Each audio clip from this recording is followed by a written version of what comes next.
오늘 이제 베드로 전후서를 볼 텐데, 이제 베드로가 쓴 서신서에 우리가 일반적으로 바울 서신들 쭉 봐왔는데 마찬가지로 베드로도 편지를 씁니다.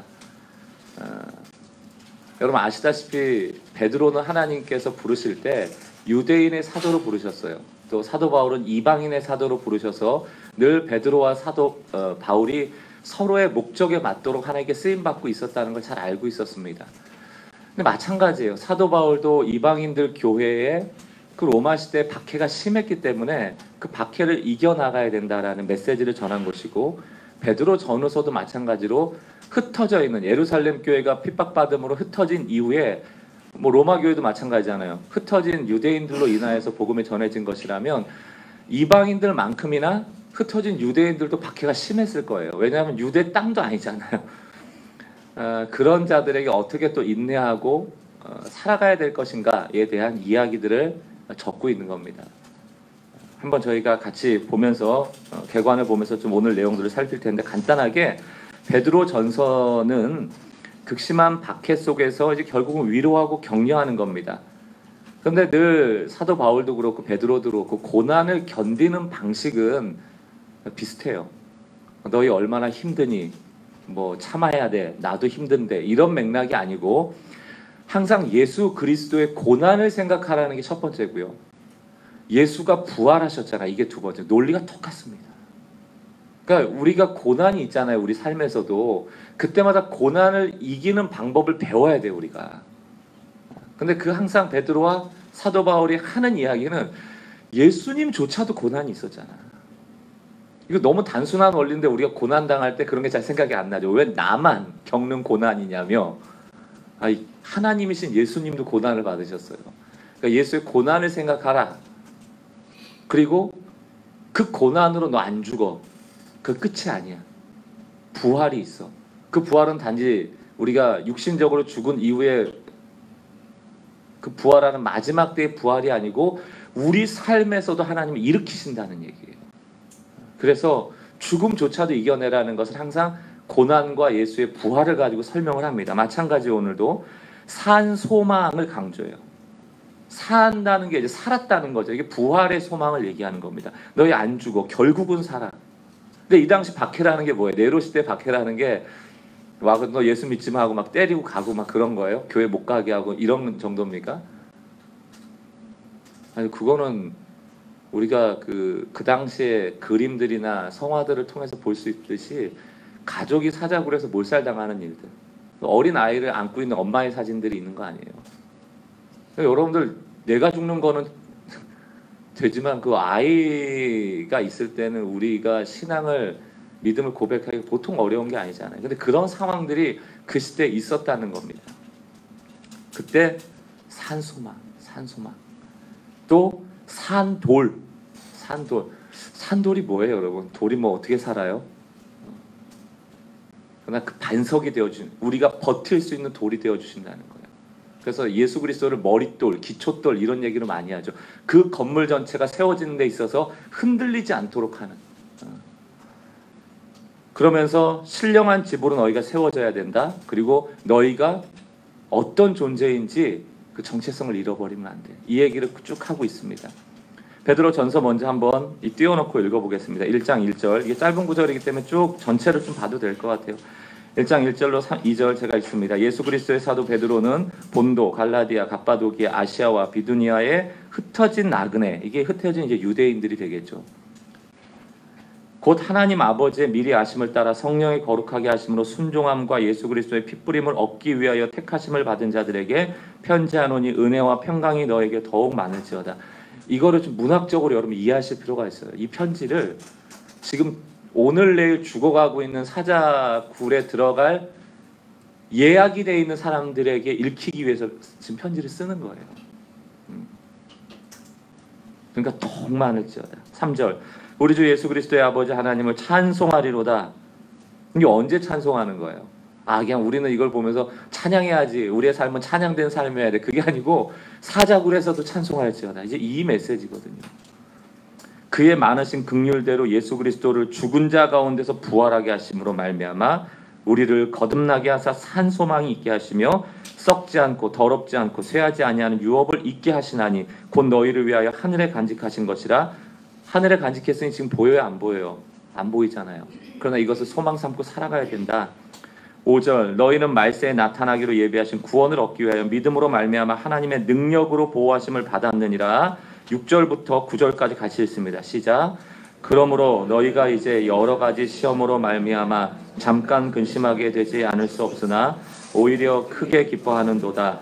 너희 믿음의 확실함은 불로 연단하여도 없어질 금보다 더 귀하여 예수 그리스도께서 나타나실 때에 칭찬과 영광과 존귀를 얻게 할 것이니라. 예수를 너희가 보지 못하였으나 사랑하는도다.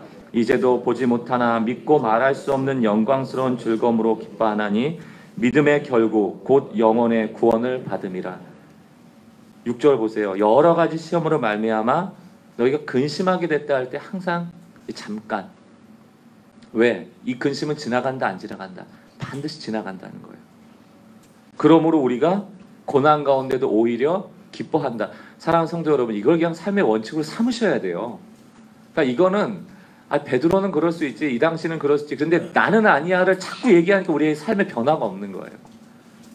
근심이 올 때 오히려 기뻐하는 것이 신앙인이다라고 정의를 하셔야 돼요. 누구도 예외가 없어요.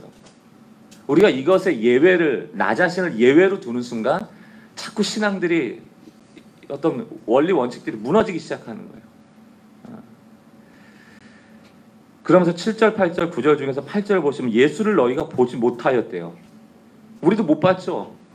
또 마찬가지로 보지 못하고 못하나 믿고 말할 수 없는 영광스러운 즐거움으로 기뻐하나니 하면서 9절이 중요하죠. 믿음의 결국, 믿음으로 너희가 구원받는 거다. 믿음이라는 게 뭐예요? 보지 못하는 걸 믿는 거예요. 우리가 예수를 만나지 못했지만 믿는 거예요. 2000년 전의 사건을 나의 사건으로 믿는 거예요. 그 믿음으로 이 고난을 이겨나가야 된다라고 오늘 사도 바울이 권면하고 있는 거예요. 게다가 여러분, 이 고난이란 단어를 대할 때 우리가 지금 생각하는 나의 고난과 지금 이 베드로전서 시대의 네로의 박해 속에 있는 이 신앙인의 고난이 같아요, 달라요? 정직하게 얘기해서 우리가 지금 고난 받는 게 뭐예요? 우리가 지금 무슨 여기 예수 믿으면 잡아 죽이는 나라에 사는 게 아니죠.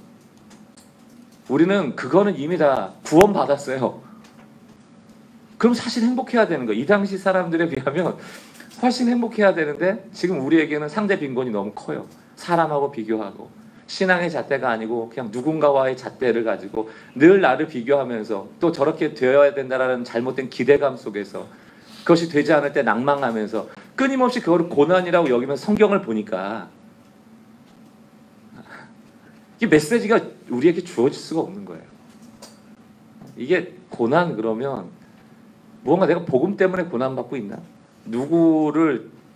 나를 악하게 대하는 자들을 참아내다가 고난받고 있나? 인내하다가 고난받고 있나?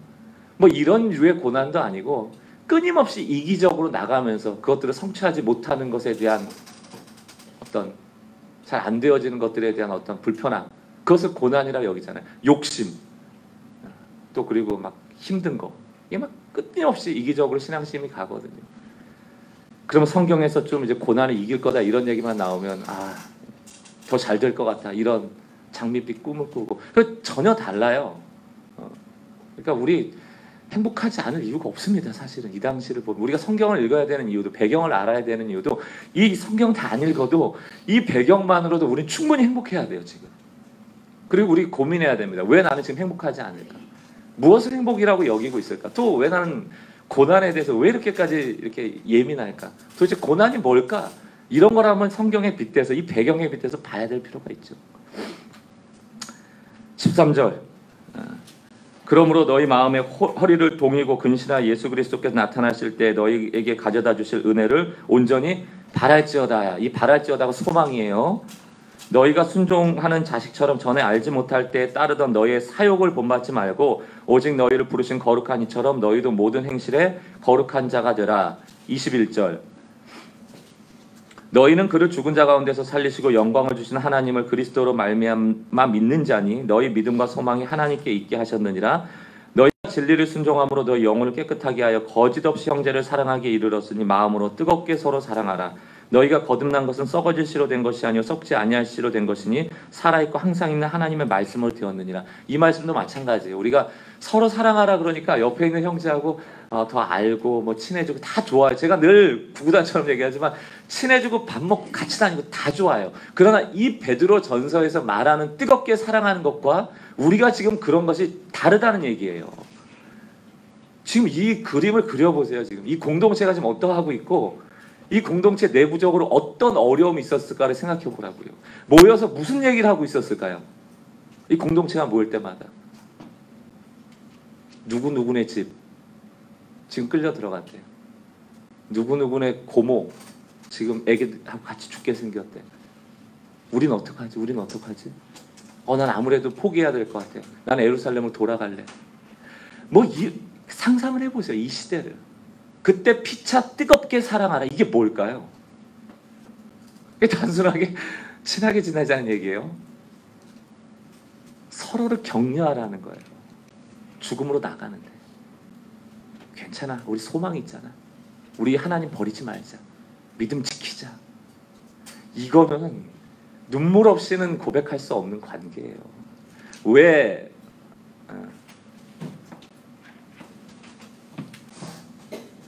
여러 사람이 있잖아요. 이게 교회 공동체면 우리는 그렇게 자기의 하나님이 다 있어요. 이게 지금 우리 공동체 현실이에요. 다 자기의 하나님. 조금만 공격하면 자기 하나님한테 일러요. 이게 공동체의 모습이에요. 지금 이 당시의 공동체는 오직 한 분을 향해 다 서 있는 거예요. 대화를 해도 같은 하나님이에요. 우리가 고난받는 이유도 같은 하나님으로 인한 거예요. 우린 지금 같은 고난이 없어요.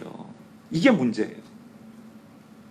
그러니까 우리가 요즘 저희 교회 제가 감사한 거는 어떤 순장님은 좀 세상 속에 빛이 돼보겠다고 동사무소도 찾아가시고요. 막 어떻게 하면 밖으로 나갈까 고민한대요. 여러분 교회가 뭐냐면 그렇게 밖으로 나가면서 힘들잖아요.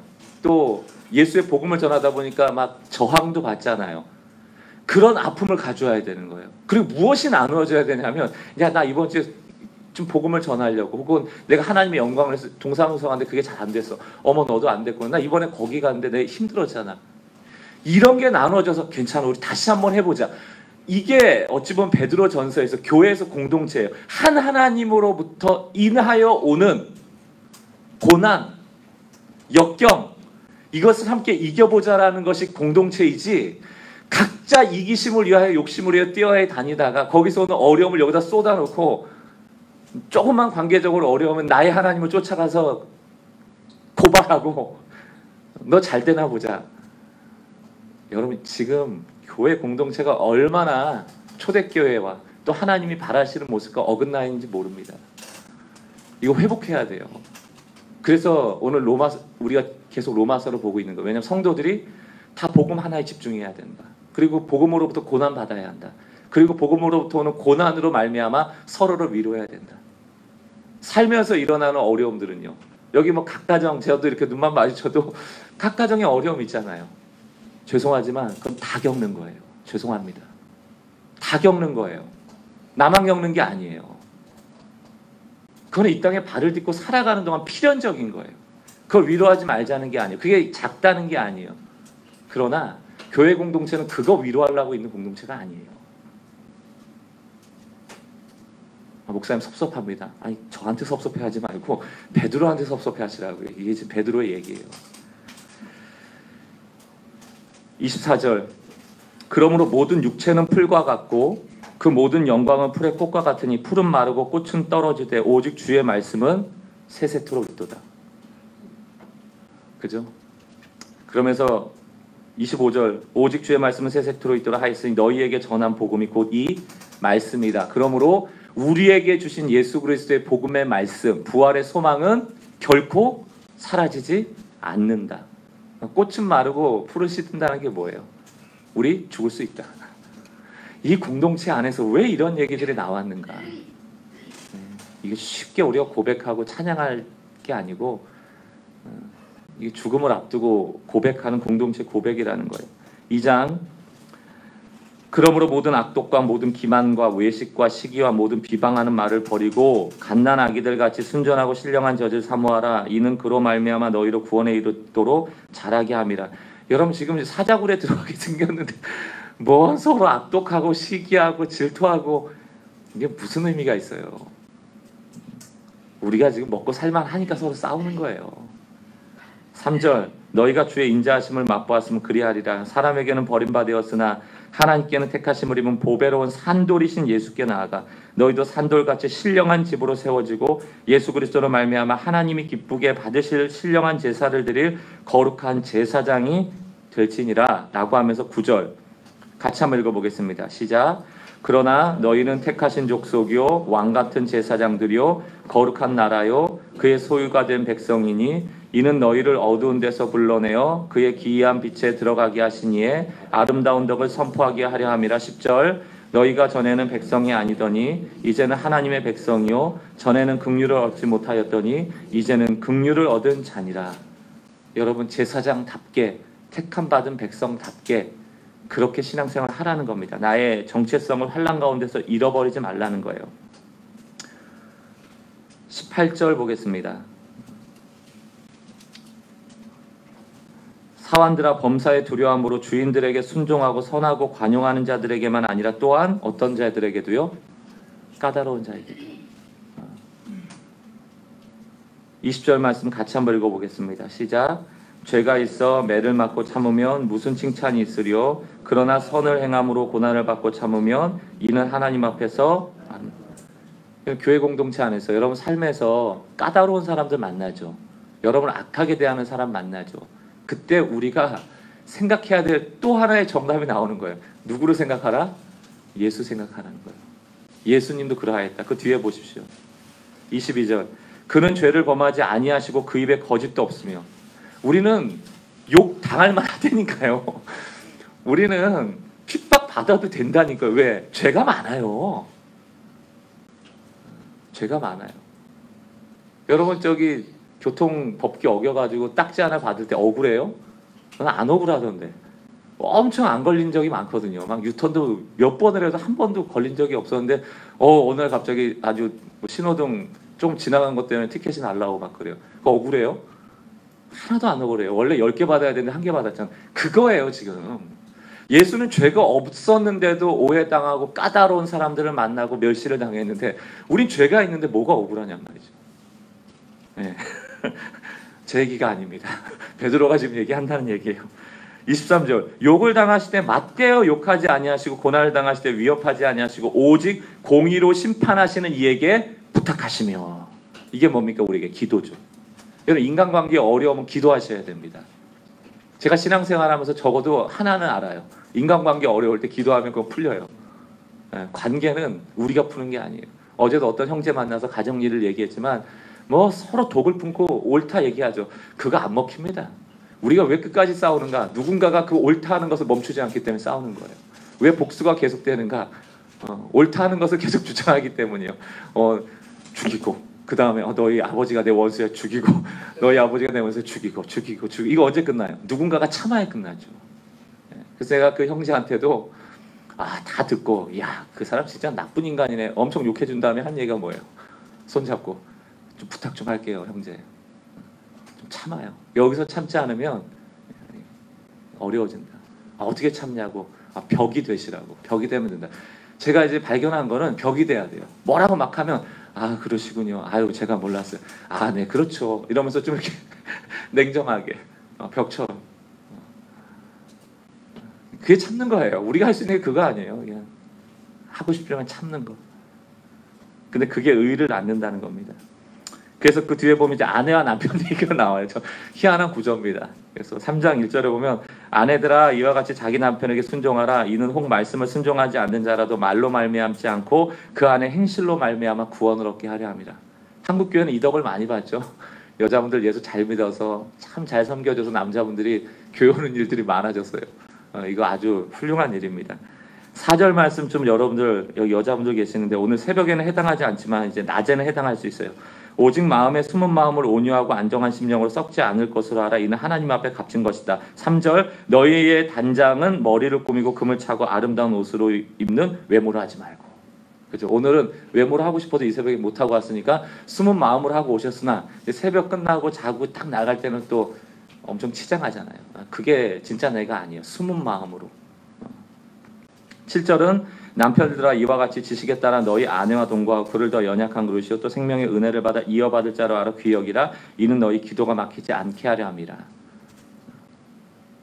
8절 마지막으로 말하노니 너희가 다 마음을 같이하여 동정하며 형제를 사랑하며 불쌍히 여기며 겸손하며 악을 악으로 욕을 욕으로 갚지 말고 도리어 복을 빌라. 이를 위하여 너희가 부르심을 받았으니 이는 복을 이어받게 하려 함이라. 이게 참 너무 귀중한 말씀이죠. 여기 아무도 예외가 없어요. 하나님 우리를 부르실 때 욕하고 우리에게 악으로 대하는 자들을 오히려 복을 비는 존재로 복의 통로로 부르셨죠. 이거 생각하면 누가 떠올라야 되냐면 구약시대 아브라함입니다. 아브라함이 복을 받을 때 이스라엘 한 나라를 위한 복이 아니고 온 열방의 어떤 복의 근원이 되도록 부르심을 받은 것이거든요. 왜? 그를 부르신 하나님이 온 인류의 하나님이시기 때문이에요. 이게 우리에게 똑같이 적용이 됩니다. 17절, 15절 말씀 한번 볼게요. 15절 말씀, 16절 같이 있습니다. 시작. 너희 마음에 그리스도를 주로 삼아 거룩하게 하고 너희 속에 있는 소망에 관한 이유를 묻는 자에게는 대답할 것을 항상 준비하되 온유와 두려움으로 하고 선한 양심을 가지라. 이는 그리스도 안에 있는 너희의 선행을 욕하는 자들로 그 비방하는 일에 부끄러움을 당하게 하려 함이라. 우리 로마서 잘 읽고 해야 되는 거 여러분 복음을 아셔야 됩니다. 그리고 잘 설명할 수 있는 사람이어야 돼요. 자, 7절 말씀으로 넘어옵니다. 4장 7절. 똑같이 강조하죠. 7절, 8절 같이 있습니다. 시작. 만물의 마지막이 가까이 왔으니 그러므로 너희는 정신을 차리고 근신하여 기도하라. 무엇보다 뜨겁게 서로 사랑할지니 사랑은 허다한 죄를 덮느니라. 베드로전서가 계속 뭘 강조하는지 알겠죠? 뜨겁게 사랑하라. 뜨겁게 사랑하라. 이게 어떤 배경인지 여러분들 아실 겁니다. 5장으로 넘어가서요. 5장으로 7절 말씀부터 10절까지 우리 한 목소리 읽어봅니다. 시작. 너희 염려를 다 주께 맡기라. 이는 그가 너희를 돌보심이라. 근신하라. 깨어라. 너희 대적 마귀가 우는 사자같이 두루다니며 삼킬 자를 찾나니 굳건하게 하여 그를 대적하라. 이는 세상에 있는 너희 형제들도 동일한 고난을 당하는 줄 알미라. 모든 은혜의 하나님 곧 그리스도 안에서 너희를 부르사 자기의 영원한 영광에 들어가게 하신 이가 잠깐 고난을 당한 너희를 친히 온전하게 하시며 굳건하시며 강하게 하시며 털을 견고하게 하시리라. 11절 권능이 세세 무궁하도록 그에게 있을지어다. 9절 말씀 동일한 고난을 당하고 있다. 여러분 이걸 기억하시고 너무 사람 의지하지 마세요. 저 사람한테 얘기하면 그 사람이 그렇습니다. 기도 많이 하시고 베드로후서 잠깐 보면요. 베드로후서는 앞에 보시면 전서랑은 좀 달라요. 후서에는 거짓 교사에 대한 심판을 경고하는 건데 특별히 부활에 대해서 재림에 대해서 그딴 게 어딨어 라고 얘기하는 사람들에게 베드로가 전하는 편지입니다. 베드로후서 한번 보십시오.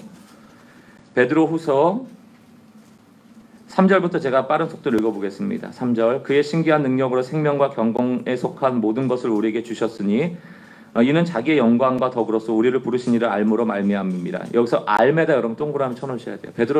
베드로후서는 이제 알매에 대한 얘기예요. 지식에 대한 얘기가 많이 나오는데 그 이유가 뭐냐면 거짓 교사가 나오는 이유가 뭐다? 진리를 알지 못하기 때문이다라는 거예요. 우리가 지식이 위해서 중요한 겁니다. 4절 이로써 그 보배롭고 큰 약속을 우리에게 주사 이 약속으로 말미암아 너희가 정욕 때문에 세상에 썩어질 것을 피하여 신성한 성품에 참여하는 자가 되게 하려 하셨느니라. 5절 말씀 7절까지 같이 있습니다. 시작. 그러므로 너희가 더욱 힘써 너희 믿음의 덕을 덕의 지식을 지식의 절제를 절제의 인내를 인내의 경건을 경건의 형제 우애를 형제 우애의 사랑을 더하라. 그렇죠? 자, 12절 말씀 보면 12절 말씀 그러므로 너희가 이것을 알고 이미 있는 진리에 서 있으나 내가 항상 너희에게 생각나게 하려 하노라. 이 편지를 쓴 이유예요. 너희가 진리가 있지만 그게 매일 생각해야 된다는 거예요. 안 그러면 누가 찾아온다? 거짓 교사가 찾아온다. 자, 20절 말씀 먼저 알 것은 성경의 모든 예언은 사사로이 풀 것이 아니니 예언은 언제든지 사람의 뜻으로 낸 것이 아니요 오직 성령의 감동하심을 받은 사람들이 하나님께 받아 말한 것입니다. 그죠? 성령의 비추심에 의해서 진리를 자꾸 찾아가야 된다는 거예요.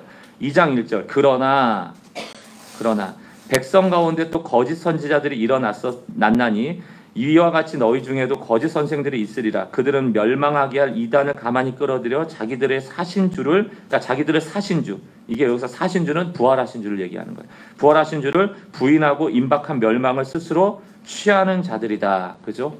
지금 부활을 또 재림을 거절하는 자들에 대한 이야기인데 쭉 보면은 몇 가지만 볼게요. 2절. 이 이단은 반드시 이제 사이비적인 게 나옵니다. 이제 이단이라는 거는 이론의 다름을 얘기하는 거고 사이비라는 거는 윤리적으로 도덕적으로 타락이 나온다는 얘기예요. 이단은 반드시 사이비로 가는데 2절 잠깐 보면 여럿이 그들의 호색하는 것을 따르는 호색이 나오죠. 또 3절에 보면 그들의 탐심으로 지어낸 말을 가지고 너희로 이득을 삼는다고 나오죠. 이게 사이비 집단 아니에요? 성적인 범죄가 일어나고 늘 이득 집단이잖아요. 거기 쭉 여러분들 읽어보시면 비슷하고 13절로 넘어가 보세요. 13절 불의의 값으로 불의를 당하면 낮에 즐기고 노는 것을 기쁘게 여기는 자들이니 뭐 이거 부활도 없고 이 삶은 여기서 끝나는 거니까 막 살자는 얘기예요. 14절 음심이 가득하고 14절 중간에 굳세지 못한 영혼을 유혹하고 탐욕하고 18절 허탄한 자랑을 하고 음란하고 정욕 중에 유혹하고 이런 거죠. 근데 이게 지금 예수 믿는 사람들이 다 아니다. 처음에 예수 믿었던 사람들이란 얘기예요. 근데 이걸 예언의 말씀을 사사로이 풀다가 잘못된 방향으로 나간 사람들을 얘기하는 겁니다. 그래서 20절 말씀 뭐라고 돼 있어요? 만일 그들이 우리 주 대신 그리스도 예수를 알므로 세상의 더러움을 피한 후에 다시 그 중에 얽매이고 지면 그 나중 형편이 처음보다 더 심하리라 이렇게 되는 거죠. 그러니까 이게 무슨 얘기입니까?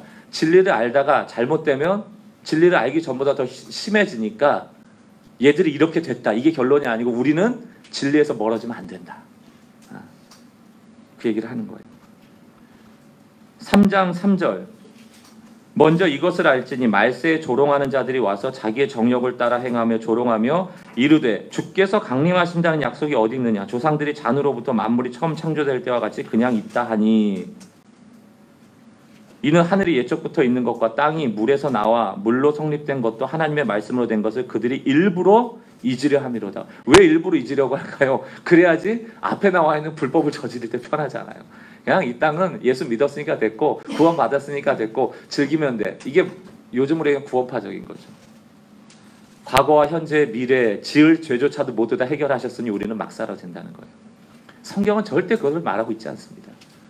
믿음의 순종을 말하고 있죠. 자, 쭉 나온 다음에 17절, 18절 우리 같이 한번 읽어보고 마치겠습니다. 17절, 18절 같이 읽습니다. 시작.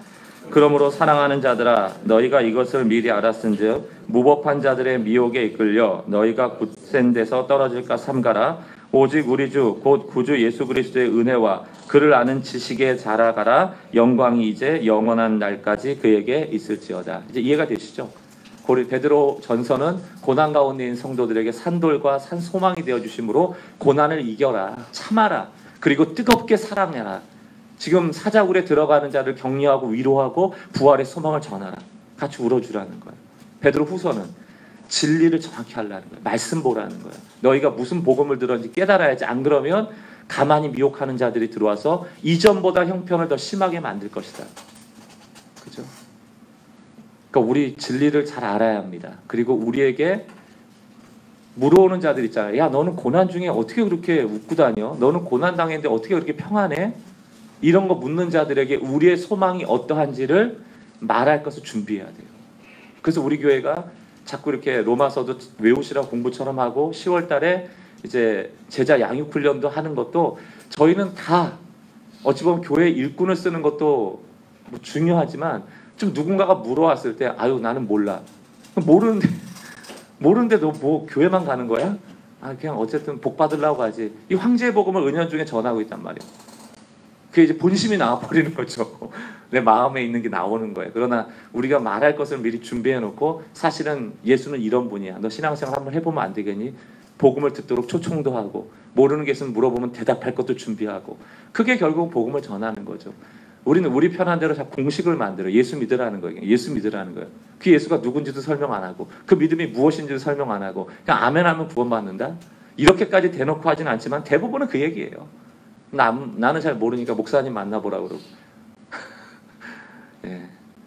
예, 목사 만나면 또 좋죠. 초청하세요. 초청하셔서 만남도 주선하시고 자 오늘 잠깐 기도할 때는